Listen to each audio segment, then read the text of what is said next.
Huwag kang puro sinigang na baboy, magsigang ka din ng isda. Paborito ko talaga ang bangus sa kahit anong luto. Yung maganda dito, yung maraming taba, napakasarap talaga.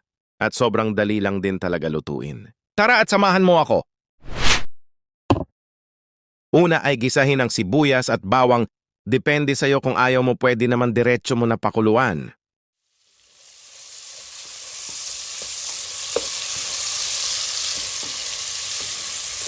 At ilagay ang kamatis.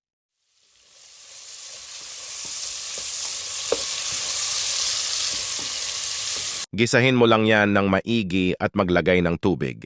At kung gusto mo pala ng mga ganitong video ay mag-subscribe ka na. Maraming salamat.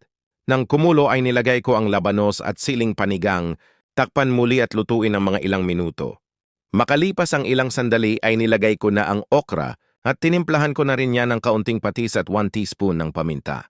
Haluin mo lang yan. At nilagay ko na rin ang sinigang mix para mas masarap humigop ng sabaw yung medyo may asim kapag humagod sa lalamunan mo. Haluin mo lang yan at nilagay ko na din ang isdang bangus. Ilang piraso lang pala ang niluto ko dahil 2 lang naman kami ang kakain. Lulutuin ko lang yan ng mga ilang minuto.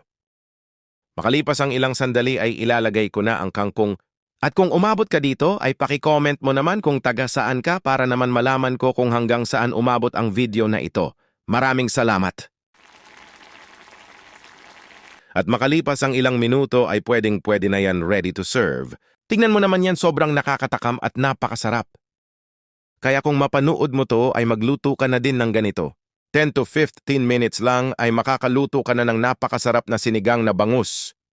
O siya, hanggang dito na lang. Maraming salamat!